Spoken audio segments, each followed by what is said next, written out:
Dans cette vidéo, je vous présente mon activité, ma toile de préécriture, une activité idéale pour les enfants qui sont en train de se préparer à l'apprentissage de l'écriture.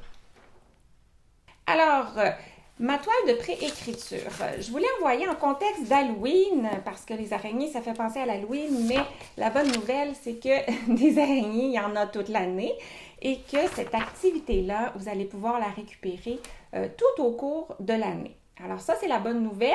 Alors, si vous êtes intéressé à la proposer aux enfants de vous accompagner, ben ce n'est pas obligé d'être cette semaine ou juste avant l'Halloween.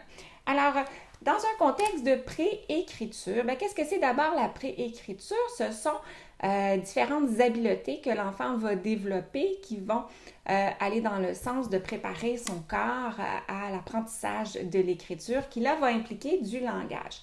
Alors, dans la préécriture, il y a beaucoup de motricité fine. Il y a notamment le contrôle du crayon qui va découler probablement d'une bonne prise du crayon qui, elle, va découler d'une bonne motricité fine. Mais il y a aussi des relations spatiales, le développement de la perception visuelle et la position des objets dans l'espace, leur orientation, leur dimension.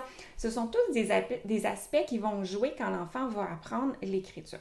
Alors, dans le contexte de mon activité, on va travailler le contrôle du crayon, mais on va aussi travailler le contrôle du crayon via d'autres outils aussi qui vont contribuer au développement de la bonne musculature pour que notre crayon soit mobilisé de plus en plus distalement, proximal, proche du centre du corps, distal, loin du centre du corps. Donc, distal, ultimement, le crayon est mobilisé par les doigts.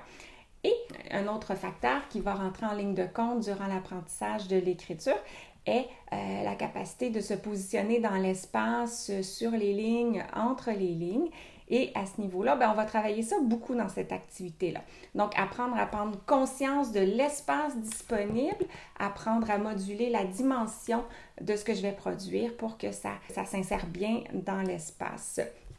Alors, allons-y. Je voulais vous montrer, moi, ma toile de préécriture toute complétée, qui est dans le fond une toile d'araignée que vous recevez vide et qui va nous donner chacune une rangée de possibilités pour travailler différents aspects de préécriture. Alors, c'est ce que je vais vous présenter aujourd'hui.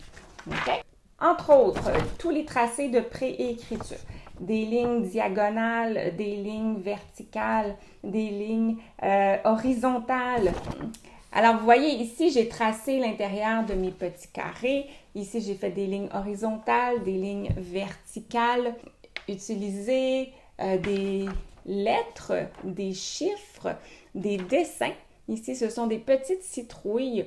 J'ai proposé des dessins de fruits. Donc, on pourrait faire n'importe quelle catégorie. Et l'idée, c'est qu'on part toujours du plus gros, OK? Vers le plus petit. Donc, on apprend à rapetisser ce qu'on est en train de faire. Pour les enfants qui écrivent leur nom, j'ai écrit mon nom de plus en plus petit. J'ai même travaillé avec des autocollants. OK? Trouver des autocollants qui sont de plus en plus petits, qui vont fitter entre les lignes. J'ai utilisé une règle et avec la règle, j'ai exercé ma coordination des deux mains, ce qui va être nécessaire quand je vais tenir ma feuille et écrire avec l'autre pour faire des lignes de différentes orientations. J'ai utilisé, ici j'ai un beau petit crayon de cire à deux côtés, alors que j'ai utilisé pour faire des petits coloriages ici, avec un petit peu de mauve, on tourne un petit peu de jaune, des petits signes dièse ou des hashtags si on est un peu plus moderne. J'ai pris un dé, on s'est amusé à lancer le dé. Quand on brasse notre dé, on exerce dans le fond notre dissociation au niveau des arches de la main, ce qui va être essentiel pour bien tenir le crayon. Alors, quand je lance mon dé, à ce moment-là, après ça, je copie ce que je vois sur la face du dé dans mon espace disponible. Et l'autre utilisation que j'en ai faite est celle du poinçon. Je ne sais pas si vous voyez, mais j'ai fait des petits trous ici. Avec le poinçon, on arrive à travailler également au niveau de la dissociation des arches de la main, c'est important, ainsi que la force au niveau de la main. Qu'est-ce que j'ai fait d'autre aussi? Ah, je me suis amusée avec les expressions faciales. Alors, ce qui se passe avec cette activité-là, c'est qu'on peut faire à peu près n'importe quoi qui nous plaît et stimuler les différentes capacités de l'enfant avec lequel on travaille, toujours dans un contexte de préécriture. Ça, alors je vais vous laisser aller. Au plaisir de se reparler très bientôt. D'ergo, évidemment. Bye!